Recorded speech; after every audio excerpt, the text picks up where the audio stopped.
ಆ ಕೃಷ್ಣನನ್ನು ನೋಡುತ್ತಾ ಆ ಕೊಳಲನ್ನು ಇಟ್ಕೊಂಡು ಮರದ ಮೇಲೆ ಇಟ್ಕೊಂಡು ಆ ಕೃಷ್ಣ ರಾಧೆಯನ್ನು ನೋಡಿಕೊಂಡು ಆ ರಾಧೆ ಸುಮ್ಮನೆ ಬೇಜಾರಾಯಿತು. ಆ ಕೃಷ್ಣನಿಗೆ ಎಷ್ಟೋ ತುಂಬ ಆಯಿತು. ಆ ದೇವರನ್ನು ನೋಡಿ ಆ ಕೃಷ್ಣ ಕೊಳಲನ್ನು ನೋಡಿತ್ತು. ಆ ದೇವರನ್ನು ನೋಡಿ ಆ ಕೃಷ್ಣ ಕೊಳಲನ್ನು ನೋಡಿ ರಾಧೆ, ನೀನು ಬೇಜಾರಾಗಬೇಡ, ನಾನೇ ಇದ್ದೇನೆ, ನೀನು ದೇವರನ್ನು ಕಾಯಿ, ನಾನು ದೇವರ ಸಮಾನ.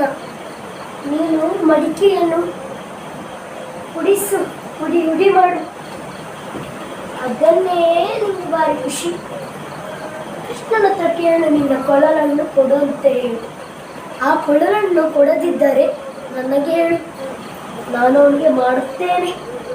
ಆಯ್ತು ದೇವರೇ, ನೀವು ನನ್ನ ಹತ್ರ ನಾನು ಕೇಳುತ್ತೇನೆ ಅವನ ಹತ್ರ, ಮತ್ತೆ ನಿಮ್ಮನೆಗೆ ಹೇಳುತ್ತೇನೆ ದೇವರೇ.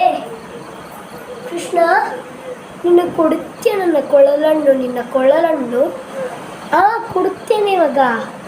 ರಾಧೆ, ಈ ಕೊಳಲ, ಓ ದೇವರೇ, ಇದನ್ನು ಕೊಳಲು ಕೊಟ್ಟಿದ್ದಾನೆ.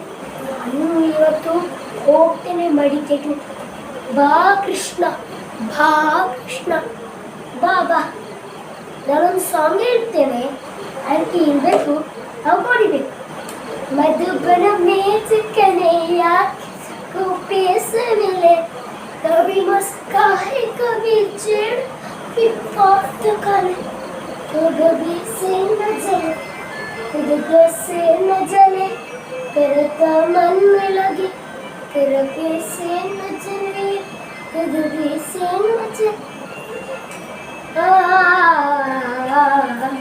ಕೃಷ್ಣ, ಈ ಕೊಳಲನ್ನು ಕೊಡುತ್ತಾ ನಿಮಗೆ ಖುಷಿ ಆಯ್ತಾ? ಖುಷಿ ಆಯಿತು. ನೀನು ಯಾವುದರಲ್ಲಿ ಕಲಿತದ್ದು? ನಾನು ದೇವರು ಹೇಳಿದ್ದರೆ ನೀನು ಅದನ್ನು ಬರೆದು ನಿನ್ನ ಅಷ್ಟಕ್ಕೆ ಕಲಿ. ಅದನ್ನು ನಾನು ಬರೆದು ಕಲಿತು ಎಷ್ಟೋ ದಿನ ಕಲಿತೇನೆ. ಅದೇ ನಮಗೆ ದೇವರೇ, ನೀನೇ ಕೊಟ್ಟ ಸಾಂಗ್. ಕೃಷ್ಣನ ಕೊಳಲನ್ನು ನೋಡುತ್ತಾ ಈ ಕೊಳಲು ಕೃಷ್ಣ ಊದ್ತಾ ಇರ್ತಾಳೆ.